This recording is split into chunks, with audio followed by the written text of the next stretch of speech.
Assalamualaikum semua.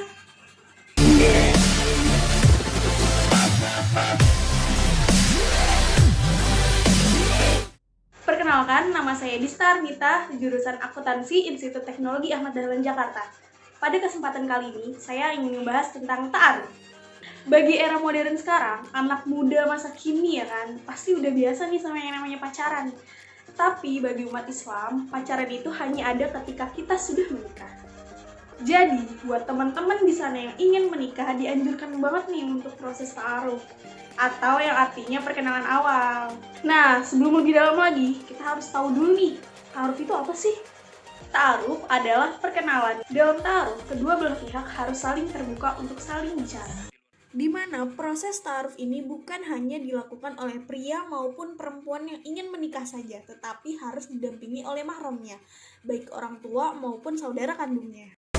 Terus gimana ya cara mulai ta'aruf? Pertama, niat. Kita harus meluruskan dulu nih niat kita. Kalau kamu ingin ta'aruf, berarti memang ada itikat baik untuk menikahinya. Untuk menyempurnakan agama, menikah karena Allah, bukan keterpaksaan. Yang kedua, datangi walinya. Kalau kamu sudah yakin dengan orang itu dan ingin sekali menikahinya, jangan lupa harus datangi walinya. Nah, ini berhubungan nih dengan yang nomor 3. Yang ketiga, perkenalan. Perlu diingat, perkenalan itu tidak boleh dilakukan berdua-duaan, harus didampingi sama mahramnya.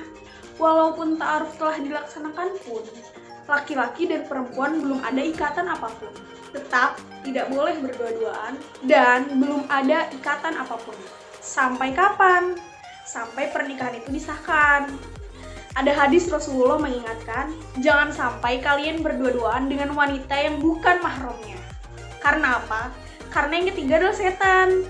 Terus apa sih yang harus dibicarakan ketika perkenalan? Pasti banyak kan dari teman-teman yang berpikir, duh gimana ya kalau nanti kita salah pilih pasangan?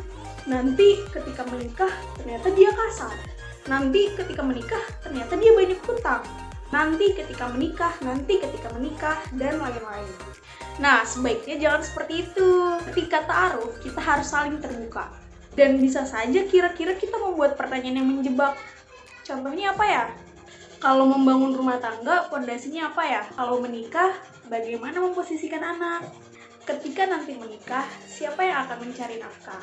Siapa yang bekerja? Bagaimana mengatur rumah tangga? Pemisahan hartanya seperti apa? Dan lain-lain. Jadi nggak usah worry teman-teman. Selalu ada kemudahan ketika kita bermodalkan Allah. Kalau bermodalkan Allah, semua pasti berhasil. Lalu, poin apa nih yang penting banget kita lihat ketika kita ta'aruf? Kira-kira ada 4 poin. Yang pertama, fisik. Yang disunahkan adalah wajah dan telapak tangan. Sebagian ulama mengatakan bahwa wajah adalah simbol dari kepala hingga perut, dan telapak tangan adalah simbol dari kemaluan hingga kaki. Jadi lihatlah sesuatu yang menarik darinya. Yang kedua, kenali keluarganya.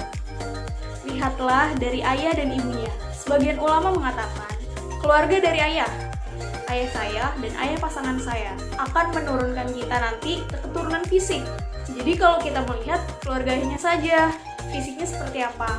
Kalau keluarga dari ibu adalah karakter. Sifat ibu saya dan sifat ibu pasangan saya menggambarkan karakter secara umum keluarga.